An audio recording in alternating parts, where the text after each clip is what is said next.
Greetings and welcome to Enigmatic, something I've thought about for a long time, just tangentially reflected on for over the years. But something I'm reflecting on more and more every day is the curiosity about if we have been living in an environment that we're maladapted for. Um, and so it's like, what do I mean by that? And I just look at a lot of the effects of the technologies and the development that we have, developed over the, past 150 years, and seeing the things that are coming up as a result of it. And what's interesting is that, nobody can be blamed for any of this, but, we have, addiction, obesity, um, mental health disorders, and it seems like societally we're having a hard time even getting along with each other. So interpersonal interactions as well. And I think that this comes from a lot of different sources. There's a lot of different variables that impact this overall gestalt of what we're talking about. And so I would just like to dive into some of my thoughts on it as I continue to reflect on it out loud. But when we think about technologies and what we develop and our advancements, we can kind of look at it through a biological lens. We create things to make our lives easier so that it's easier for us to live in a lot of ways. And that makes sense because biologically, any organism is going to abide by the axiom of path of least resistance. And so that's the way in which we operate with the path of least resistance, is by kind of developing things to do things for us or to help us do things in a way that makes it easier, right? So the development of the car, you don't have to use horse and carriage anymore. We came up with the horse and carriage so that we didn't have to pull our own carts. We had carts because we decided that we didn't want to have to make several trips from one destination to another. So it's all about what are we trying to do and how can we maximize the effort that we're putting into it, right? So it's coming from a good place that we want to advance. But I mean, I think that even the idea of advancement and progress is something that has sabotaged us as well. I think I'll try to remember to touch on that a little bit later. But our technology has kind of come to a point where we're playing with overabundance in certain parts of the world. So much so that there's instances where we actually put effort into being lazy. We have that expectation that there will be something, out there for us to do whatever task that we need it to. And that impacts us biologically, that impacts our brains, that impacts our minds. So for example, one could make the argument that we might have had better memories before the printing press came about and before pen and paper was, a popular thing, because we had nothing else to rely on in order to remember what we needed to remember. And we can extend that to today's times, something I feel like I'm dealing with, and I might be dealing with it for a whole lot of other issues. I might be dealing with it for a whole lot of other reasons as well, but I think that something that has impacted me is just the availability and ease of use of Google. So if there's a word I don't know, then I can just look it up. But maybe I've looked up too many words, or maybe it's just that my brain realizes, hey, if there's something I don't know, I can just go find it in this resource, and this resource just pulls it up for me when I put in exactly what I'm trying to find. And so my brain, our bodies and everything, they're, kind of have minds of their own. So they realize, oh, I don't need to hold on to this information. I don't need to put this extra effort in to make sure that it stays here in an accessible way. Because I can just go back and Google it and find what I wanted in, a few seconds. And that's a ramification of us being able to have things like our cell phones, which are just little mini computers with us all the time. And so it's not only choices that we make that are impacted, but I think that it's impacting us on a biological level that might be just so subtle and nuanced that it's kind of hard to trace and track. And I mean, it's not like we can trace and track everything that's going on in the brain anyway, or even in the body. So, and I bring up the body because there's a book called The Body Keeps the Score that talks about how trauma is stored in the body in a lot of different ways. And I think that it's more than just trauma that might be stored in the body. So, but yeah, our technology, like it's gotten so awesome in its exponential growth that it's starting to sabotage us. It's almost too much of a good thing. Um, So for another, example is I feel that, and maybe this is, a fallacy of my own mind, but I feel like people's reasoning skills are decreasing, our overall literacy is declining as well. And I think that some of that is from overloads of information. Because for any camp that devises an idea, there's certain metaphysical principles and axioms that they're acting off of that another system might not be acting off of. This is why, we kind of want to come towards a consensus when we're investigating the world. However, even that consensus is fraught with, kind of contention. So, for example, I'm speaking very rationally, very logical right now, and some people would say that I sound white, right? Just the way in which I speak and what I have to say and how I say it.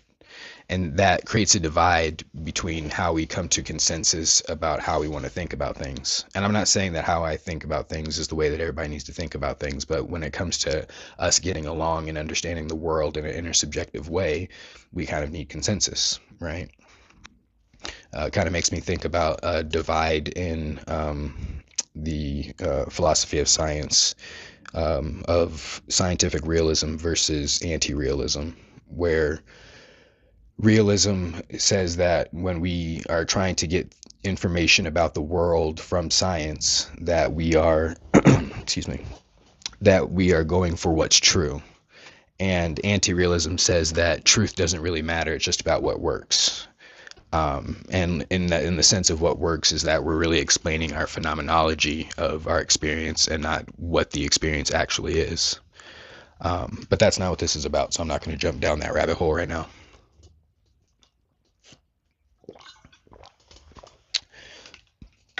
But yes, this overload of information, like we already have these mechanisms in place that I've brought up several times. I'm a little bit obsessed with them, but cognitive biases. And cognitive biases, in a certain sense, they're filters so that our brains don't have to do, or we don't have to do any more work than we need to make decisions throughout the day. Um, Now, a lot of these can be fallacies when they're not used appropriately, but it's hard to know when to use them appropriately because, by definition, they're somewhat subconscious. But the point that I'm getting at is that we already have these up to filter information for us and to help us make decisions quicker. Now we have more information at our fingertips than we've ever had before, and we have a certain biological response to getting information. And so then we've developed algorithms that keep us getting information, and not even just information in general, but information that appeals to us. And if you're only going for information that appeals to you, then you're not a proponent for truth. But at the same time, people will extrapolate information in this way and repeat it as if it is something that is true or something that is substantiated as a fact. And this is kind of what I mean about, like, we're not able to reason as well anymore, and our literacy is declining because we're overloaded. And now we just don't know what to think. It's kind of hard to pick a direction. You know, in years, eons, days past, we didn't know that certain things were out there, and so there was no consideration of that information. You know, um, like anything that you have an experience of, it's going to affect you in some way, in some manner, in some way, consciously and subconsciously. And so I think that we as individuals, if we want to try to mitigate, some of what I'm talking about, we have to, take it on ourselves in a mindful way and be more intentional in what we're doing. But that's really hard because, I've already brought up algorithms. Algorithms are designed to keep you on platforms. That is what they're designed to do. That's what they're for, because we live in a capitalist economy, and those companies are competing with each other, and they need to be able to continue to make money in order to stay in the competition. So, this is a gestalt. Like like all these parts move and interact with each other in this mechanism. Um, and like this mechanism is even hard to kind of put your finger on. Sometimes you want to just say life. But we dialed in chemistry a great deal more, and around the late 1800s, early 1900s, we started synthesizing drugs, and also exploring plants and seeing like what actual compounds may or do something in our bodies. And we didn't get to play around in the shallow waters long enough before we decided we were going to jump off the high dive with this. And we look at things today, and now we have the phenomenon of addiction. um a long time ago, and you had indigenous cultures, and if there was altered states of mind or use of plants for particular purposes, there's a lot more intent behind it. And some of that had to do with, things were more scarce in the past than they are now. We have an issue with overabundance, which I want to talk about that too. But so it was a little bit harder to get addicted to a substance, because it wasn't always necessarily going to be there for you to be able to get to and have enough experiences with it in a manner that made you get addicted, right? And if something had like a major impact on your mind or on your psyche, then oftentimes those were kind of put on a pedestal in a certain way. And that's why we have certain ancient rituals and ceremonies around certain substances. But we look at things today and we can't help ourselves. Our biology is maladapted to what is in our environment in this way. We have drugs that are in our environment and they're too available. And by being too available, our brains are like, well, this feels good, so we can keep going to it over and over and over again, even though it throws us out of balance. And I think, going back to what I was saying about the shallow waters, we didn't play around in the early stages enough, as societies around the world, in order to create a culture that could help prevent some of these things.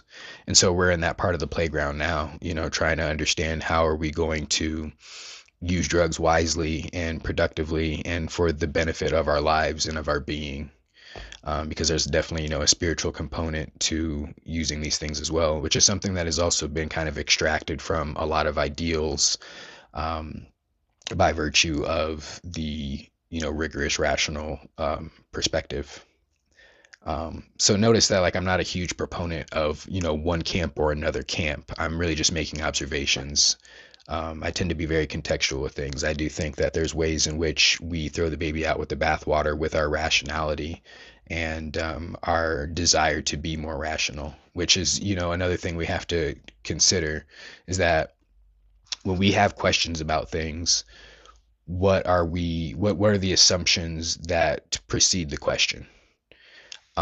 So for example, people say, what is the meaning of life? So one of the assumptions that precedes that question is there a meaning at all? Who says that there's one, right? So sorry, I don't really know how I got to that one, but back to drugs. Excuse me.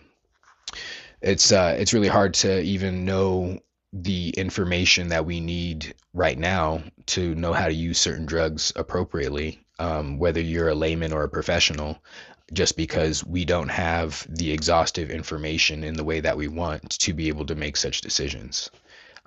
There's studies that are going on all the time.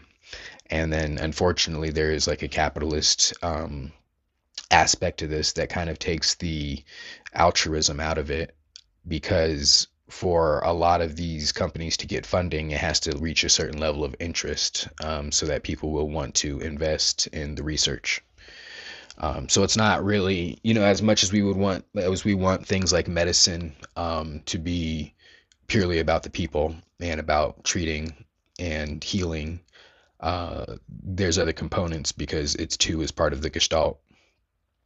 And then, going back to how we are biologically, we can't help ourselves. We are so tribal. Even in the modern day, we're tribal in that we exhibit tribalism, where we can't help but put ourselves into certain groups and pit ourselves against other groups, right? And this happens with a whole lot of different things. This is something that's probably pretty fresh for a lot of people, given the political climate the past several years. But what I wanted to talk about was that with the advent of drugs and the issues that drugs have, perceptibly have caused in some ways, or the use of them has caused, because drugs in and of themselves are neither good nor bad. We have sequestered some people in society from other people in society. And what I mean by that is that there are non-drug users and there are drug users. And then there's subsets therein. So like even in drug users, you have people who use prescription drugs and people who use street drugs and people who use both, right?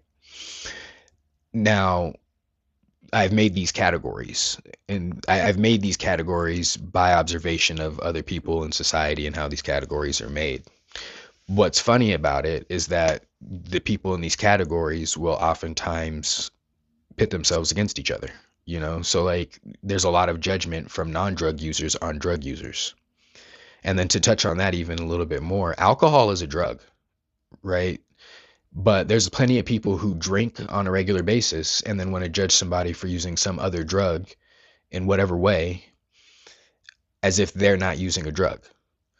It's very interesting to me, and it's, it kind of just comes back to, we have to make these judgments in some way when we're not being mindful of how we're thinking and how we're existing. We just can't help ourselves. And so this is something that I feel, the stigma around drugs, I feel, is something that has kind of broken our culture in a lot of ways. And there's a lot of parts to this. We we think about how drugs have been administered in the medical setting, and some of the most brutal ways. Um, how the government has used drugs in nefarious ways, or ways in which I feel are nefarious. Sometimes there are times in life and in existence where there's no right answer, and that could have been a situation in which we were dealing with there's no right answer. We're worried about the powers of other countries and whatnot. We need to figure out what we're going to do to defend ourselves, or to make sure that we can stay on top so that we're not dominated. And so we do fucked up things in order to figure that out. It's not, morals isn't cut and dry. Um, but then also the counterculture movements, of the 60s and 70s. These are things that have divided people, you know. And it's interesting because we're also a type of creature. Maybe it's a cultural thing as well, where we're really quick to judge something before we've even attempted to understand it, which unfortunately saddens me, but there's nothing I can do about it. But it's kind of hard to come together if we're going to be judging each other for things like this, um, thinking that we know better than someone else, even though we haven't, come from their perspective and tried to understand their perspective. So, another way that we can look at this is there are people that look down on trying to use plant medicines and, holistic ways of trying to be healthy. Um, and will kind of always default to things like, oh, well, there's no studies, which that's, in some ways that's very valid. But at the same time, going back to funding, there's some things that aren't going to be popular to fund for people that want to make money off of this field. So, there's a lot of plants that are already pretty abundant. So it's kind of hard to, want to make money off of a plant that's already abundant, because you're probably not going to make that money off of it. So why invest in the research? And it also depends on like the popularity and the frequency of use of the general layman, whether or not it's going to be studied as well. So, for example, let's see, what's an obscure herb that I like, but there's not a whole lot of information on. Blue lotus, we'll just say that. I find it to be in higher doses to be kind of hallucinogenic and psychedelic. It's sedating. It's very relaxing. When I meditate, I feel much more open and fluid and things like that, right? I'm not going to really find like I mean, there probably is a drug that is a pharmaceutical drug that can probably provide that for me, but it's not, developed in that way to provide that for me. And there's not a whole lot of research that I'm aware of on Blue Lotus either, and its effects and how it can be, beneficial for other people. And part of that is because it, it's not hard to grow it. It's relatively cheap. And so like companies aren't going to necessarily make a whole lot of money off of it. And the money side isn't the only factor, but it is a very, very big one. And what prevents a lot of things from getting studied. And so sometimes people do go off of um, their own subjective experience and their own anecdotal sets of information in order to decide whether something works or not. But I think it's important to realize the standard of information that we are using before we decide to put it out there as a fact.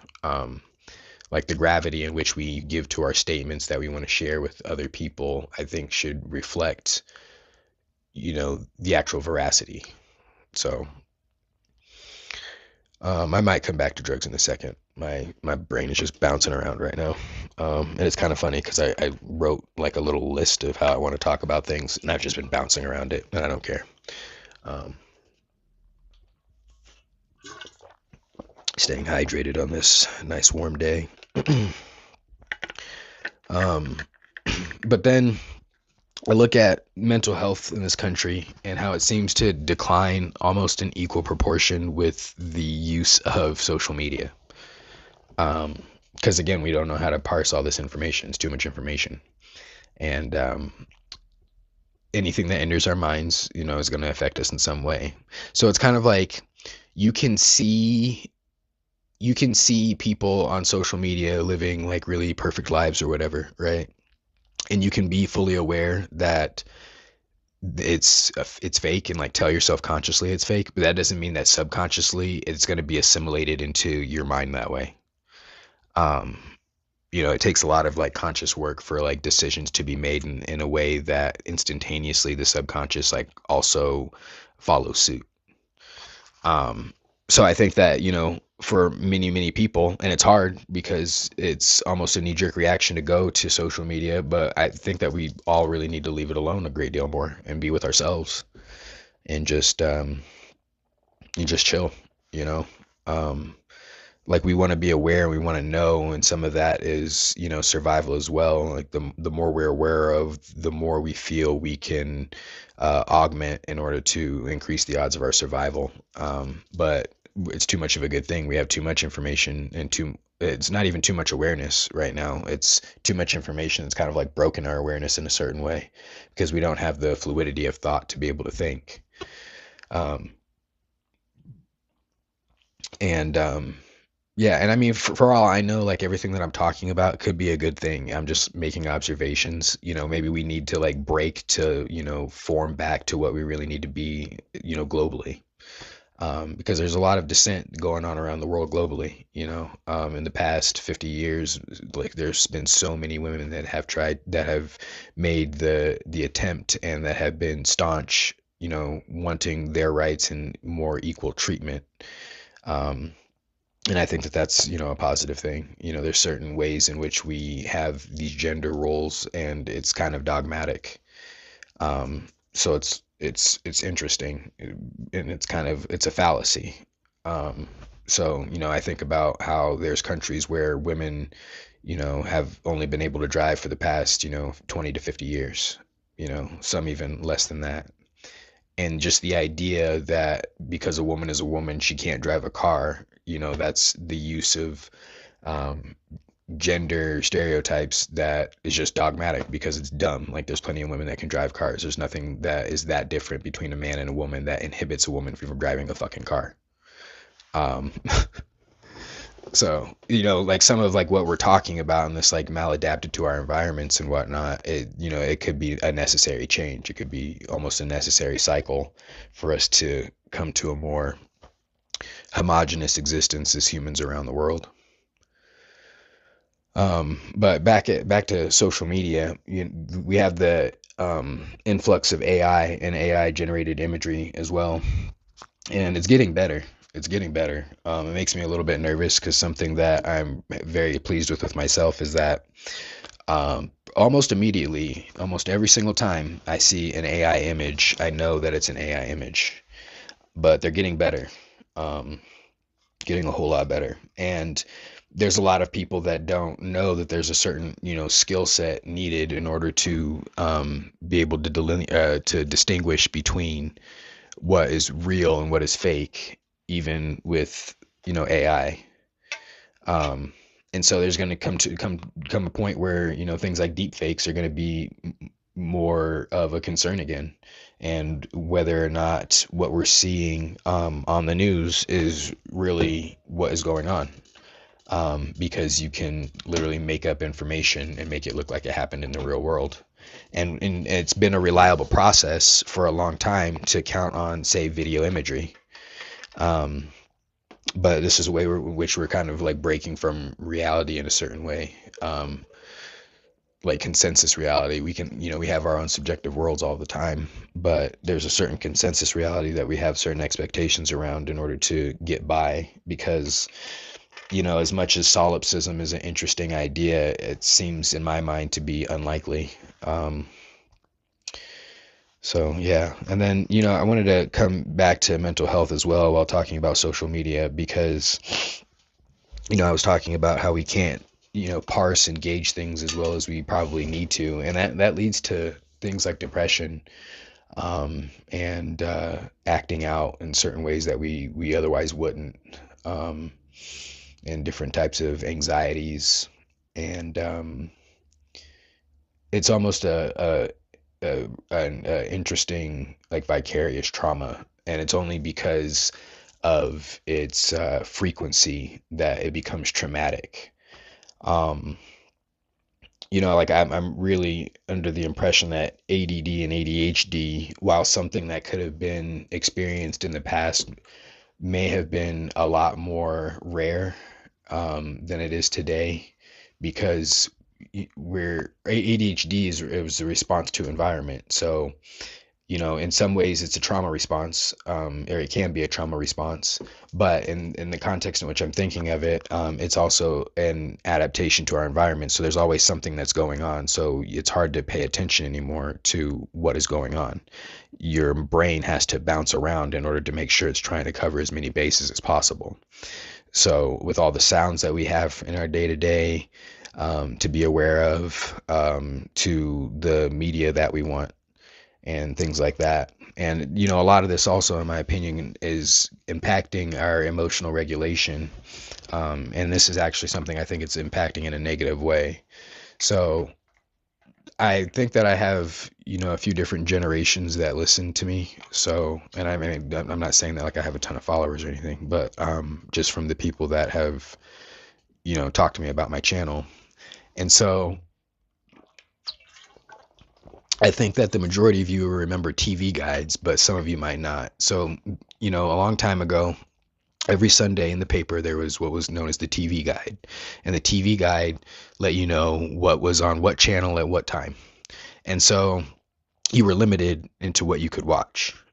We didn't have streaming services where, oh, I want to watch this show and I know that it's on the streaming service and I can watch it whenever I want. No, like if you wanted to watch, if I wanted to watch Dragon Ball Z, I had to watch it at 7 p.m. Like there was no other choice. Rugrats came on at 4.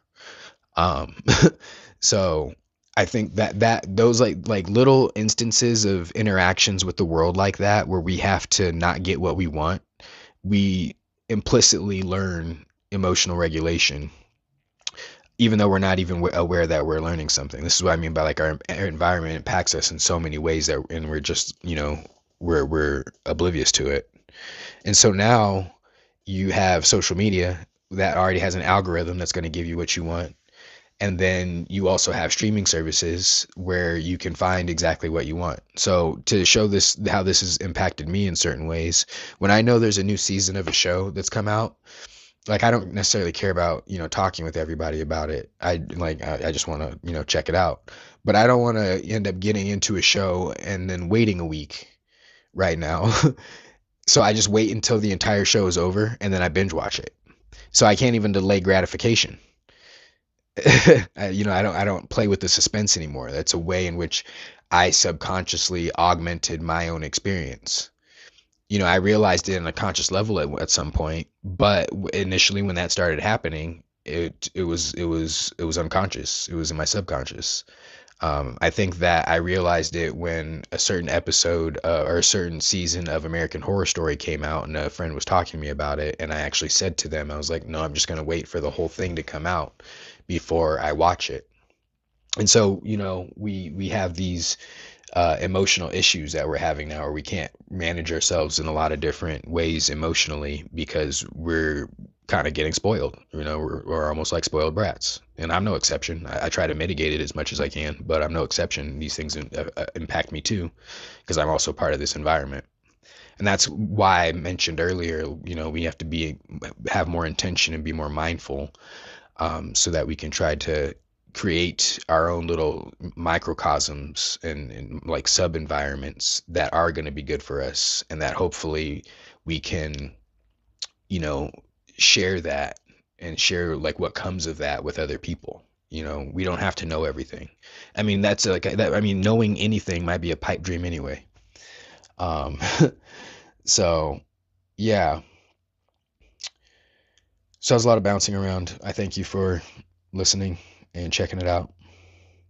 The last thing that I want to talk about is the idea of progress and how I think that that is sabotaging us. And when I say sabotaging us, while not every culture around the world cares about progress, there are many that have been influenced by the West. And this influence probably came, during the 1700s, if not earlier. But